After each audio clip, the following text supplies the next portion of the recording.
കശുവണ്ടി വികസന കോർപ്പറേഷൻ അഴിമതി കേസിൽ പ്രോസിക്യൂഷൻ അനുമതി നൽകിയ കാര്യം ഹൈക്കോടതി അറിയിച്ച് സംസ്ഥാന സർക്കാർ. മുൻ ചെയർമാനും INTUC സംസ്ഥാന പ്രസിഡന്റുമായ R ചന്ദ്രശേഖരനെയും മുൻ MD KA രതീഷിനെയും പ്രോസിക്യൂട്ട് ചെയ്യും. പ്രോസിക്യൂഷൻ അനുമതി നൽകിയ സർക്കാർ ഉത്തരവ് ഹാജരാക്കണമെന്ന് കോടതി നിർദ്ദേശിച്ചു. കേസ് ബുധനാഴ്ച പരിഗണിക്കും. 2020 ഏപ്രിൽ 30-ന് CBI പ്രോസിക്യൂഷൻ അനുമതി തേടിയെങ്കിലും പിണറായി സർക്കാർ അനുമതി നൽകിയിരുന്നില്ല.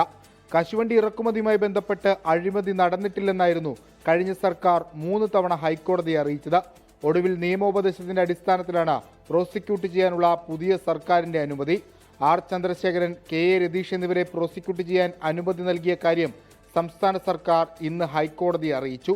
അനുമതി ലഭിച്ചതോടെ പ്രതികൾക്കെതിരെ അഴിമതി നിരോധന നിയമം കൂടി ചേർത്ത് CBI കുറ്റപത്രം പുതുക്കും. തിരുവനന്തപുരം CBI കോടതിയിലാണ് വിചാരണ. 2006 മുതൽ 2015 വരെയുള്ള കാലയളവിൽ തോട്ടണ്ടി ഇറക്കുമതി ചെയ്തതിലും സംസ്കരണത്തിനായി കശുവണ്ടിപ്പരിപ്പ് വാങ്ങിയതിലും കോടിക്കണക്കിന് രൂപയുടെ ക്രമക്കേട് നടന്നുവെന്നാണ് കേസിന് ആധാരം. 1400 കോടിയുടെ കശുവണ്ടി ഇറക്കുമതി ചെയ്തതിൽ ഏകദേശം 500 കോടി രൂപയുടെ അഴിമതി നടന്നിട്ടുണ്ടെന്നാണ് വിലയിരുത്തൽ. 2015-ലാണ് CBI അന്വേഷണം ആരംഭിച്ചത്. 2020-ൽ കുറ്റപത്രം നൽകി.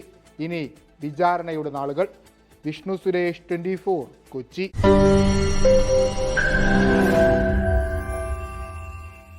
ലോകത്തെവിടെയായാലും ഏത് സമയത്തും 24 വാർത്തകളും ഓഗ്മെന്റഡ് റിയാലിറ്റി പാക്കേജുകളും എക്സ്പ്ലെയിനറുകളും വിശദമായി കാണാൻ ഞങ്ങളുടെ YouTube ചാനൽ നിങ്ങൾക്ക് സബ്സ്ക്രൈബ് ചെയ്യാം.